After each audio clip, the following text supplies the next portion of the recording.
ಓಂ ಮೂರ್ತಿತ್ವೇ ಪರಿಕಲ್ಪಿತಶಶಭತೋ ವರ್ತ್ಮಾ ಪುನರ್ಜನ್ಮನಾಂ ಆತ್ಮೇತ್ಯಾತ್ಮವಿದಾಂಕತಶ್ಚೇದತಾಂ ಭರ್ತಾಮರಜ್ಯೋತಿಷಾಂ ಲೋಕಾನಾಂ ಪ್ರಳಯೋದಯಸ್ಥಿತಿವಿಭುಶ್ಚಾನೇಕಧಾಯಃ ಶ್ರುತೌ ವಾಚನ್ನಃ ಸತತಾತ್ಮನೇಕಕಿರಣಸ್ತ್ರೈಲೋಕ್ಯದೀಪೋ ರವಿಃ. ನಮಸ್ಕಾರ. ಆದಿತ್ಯಾದಿ ನವಗ್ರಹಗಳ ಕಾರಕತ್ವವನ್ನು ಚಿಂತನೆ ಮಾಡೋದಾದರೆ, ರವಿಗ್ರಹದಿಂದ ಆತ್ಮ ಅಂದರೆ ದೇಹಕ್ಕೆ ಸಂಬಂಧಿಸಿದಂತಹ ವಿಚಾರಗಳನ್ನು ತಂದೆ, ಪ್ರಭಾವ, ಆರೋಗ್ಯ, ಶಕ್ತಿ, ಬಲ, ಸಂಪತ್ತು ಇವುಗಳನ್ನು ಚಿಂತಿಸಬೇಕು. ನೋಡಿ, ಜಾತಕಗಳನ್ನು ನೋಡುವಾಗ ರವಿಗ್ರಹದಿಂದ ಯಾವ್ಯಾವ ಚಿಂತನೆ ಇರಬೇಕು ಅಂತಂದರೆ, ಆತ್ಮ ಅಂದರೆ ಶರೀರಕ್ಕೆ ಸಂಬಂಧಿಸಿದಂತಹ ಚಿಂತನೆ, ತಂದೆ, ಪ್ರಭಾವ, ಆರೋಗ್ಯ, ಶಕ್ತಿ, ಬಲ, ಸಂಪತ್ತು ಇವುಗಳ ಚಿಂತನೆ ಇರಬೇಕು. ಚಂದ್ರನಿಂದ ಯಾವುದನ್ನು ಚಿಂತಿಸಬೇಕು ಅಂತ ಕೇಳಿದ್ರೆ, ಮನಸ್ಸನ್ನು ಚಂದ್ರನಿಂದ ತಿಳಿಬೇಕು, ಬುದ್ಧಿಯನ್ನು ಚಂದ್ರನಿಂದ ತಿಳಿಬೇಕು. ರಾಜರಾಣಿಯ ಪ್ರಸಾದ ಅಂತಂದರೆ ಹಿರಿಯ ಅಧಿಕಾರಿಗಳ ಅನುಗ್ರಹ ಹೇಗಿದೆ ಅನ್ನೋದನ್ನು ಕೂಡ ಚಂದ್ರನಿಂದ ತಿಳಿದುಕೊಳ್ಬೇಕು. ತಾಯಿಗೆ ಸಂಬಂಧಿಸಿದಂತಹ ವಿಚಾರಗಳನ್ನು ತಿಳಿದುಕೊಳ್ಬೇಕು ಅಂತಾದರೂ ಕೂಡ ಚಂದ್ರನಿಂದ ನೋಡಬೇಕು. ಹಾಗೆ ಎಲ್ಲ ಸಂಪತ್ತುಗಳನ್ನು ಕೂಡ ಚಂದ್ರನಿಂದ ಚಿಂತನೆ ಮಾಡಬೇಕು. ಹಾಗೆಯೇ ಅಂಗಾರಕನಿಂದ ಬಲ, ಶಕ್ತಿಯನ್ನು ತಿಳಿದುಕೊಳ್ಬೇಕು, ಪರಾಕ್ರಮವನ್ನು, ಧೈರ್ಯವನ್ನು ತಿಳಿದುಕೊಳ್ಬೇಕು. ರೋಗಗಳನ್ನು ಅಂಗಾರಕನಿಂದ ನೋಡಬೇಕು. ಹಾಗೆಯೇ ಗುಣ ನಡತೆಗಳನ್ನು, ಹಾಗೆ ಸಹೋದರ ಸಹೋದರಿಯರ ವಿಚಾರಗಳನ್ನು, ಕುಟುಂಬದ ವಿಚಾರಗಳನ್ನು ಅಂಗಾರಕನಿಂದ ನೋಡಬೇಕು. ಹಾಗೆ ಬುಧಗ್ರಹನಿಂದ ವಿದ್ಯೆಯನ್ನು ನೋಡಬೇಕು, ಬಂಧುಗಳನ್ನು ನೋಡಬೇಕು. ಸೋದರ ಮಾವನಿಗೆ ಸಂಬಂಧಿಸಿದಂತಹ ವಿಚಾರಗಳನ್ನು ಬುಧನಿಂದ ತಿಳಿದುಕೊಳ್ಬೇಕು. ಮಿತ್ರರನ್ನು ಬುಧದಿಂದ ತಿಳ್ಕೊಳ್ಬೇಕು. ಬುಧಗ್ರಹದಿಂದ ಒಳ್ಳೆಯ ಮಿತ್ರರಿದ್ದಾರೋ, ದುಷ್ಟ ಮಿತ್ರರಿದ್ದಾರೋ ಇವೆಲ್ಲವನ್ನೂ ಕೂಡ ಬುಧಗ್ರಹನಿಂದ ತಿಳಿದುಕೊಳ್ಬೇಕು. ಹಾಗೆ ಚರ್ಮದ ಗುಣವನ್ನು, ದೇಹದ ಚರ್ಮವನ್ನು ಬುಧಗ್ರಹದಿಂದ ತಿಳಿದುಕೊಳ್ಬೇಕು.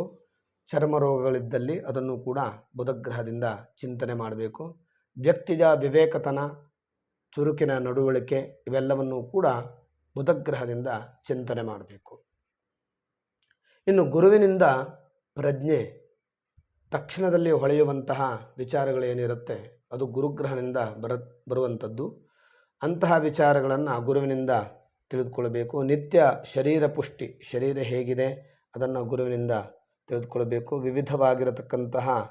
ವಿಧ ವಿಧವಾಗಿರತಕ್ಕಂತಹ ಶಾಸ್ತ್ರಗಳ ಜ್ಞಾನ, ಪಾಂಡಿತ್ಯ, ಮಾತು, ಒಳ್ಳೆಯ ಮಾತು ಇವುಗಳನ್ನು ಗುರುವಿನಿಂದ ವಿಚಾರ ಮಾಡಬೇಕು, ಗುರುಗ್ರಹದಿಂದ. ಹಾಗೆ ಶುಕ್ರಗ್ರಹದಿಂದ ಪತ್ನಿಗೆ ಸಂಬಂಧಿಸಿದಂತಹ ವಿಚಾರಗಳನ್ನು, ವಾಹನ, ದಾಂಪತ್ಯ ಸುಖ, ವ್ಯಾಪಾರ ಸೌಖ್ಯ, ಕಾಮ ಅಂತಂದರೆ ಬಯಕೆಗಳು, ವಿವಾಹಾದಿಗಳನ್ನು ಚಿಂತನೆಗಳನ್ನು ಶುಕ್ರಗ್ರಹದಿಂದ ಮಾಡಬೇಕು.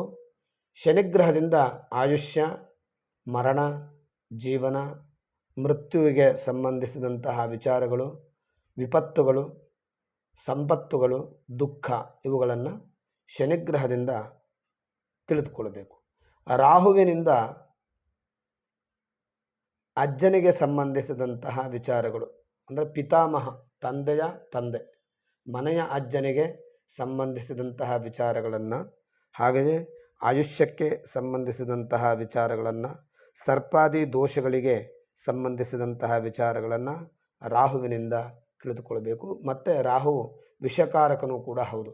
ವಿಷಗಳನ್ನು ಹಾಕಿದ್ದಲ್ಲಿ, ದೇಹಕ್ಕೆ ವಿಷಪ್ರಾಶನವಾಗಿದ್ದಲ್ಲಿ ಅಥವಾ ವಿಷಜಂತುಗಳ ಭಯ ಇದ್ದಲ್ಲಿ ಅದನ್ನು ಕೂಡ ರಾಹುವಿನಿಂದ ನೋಡಬೇಕು. ಹಾಗೆ ಕೇತುವಿನಿಂದ ತಾಯಿಯ ತಂದೆ, ಮಾತಾಮಹ, ಅಜ್ಜನ ಮನೆಯ ಅಜ್ಜನ ವಿಚಾರವನ್ನು ಕೇತುವಿನಿಂದ ತಿಳಿದುಕೊಳ್ಳಬೇಕು. ಹಾಗೆಯೇ ಮೋಕ್ಷಕಾರಕ ಕೇತುಗ್ರಹ, ಮೋಕ್ಷಾದಿಗಳ ವಿಚಾರಗಳನ್ನು ಕೂಡ ಕೇತುವಿನಿಂದ ತಿಳಿದುಕೊಳ್ಳಬೇಕು.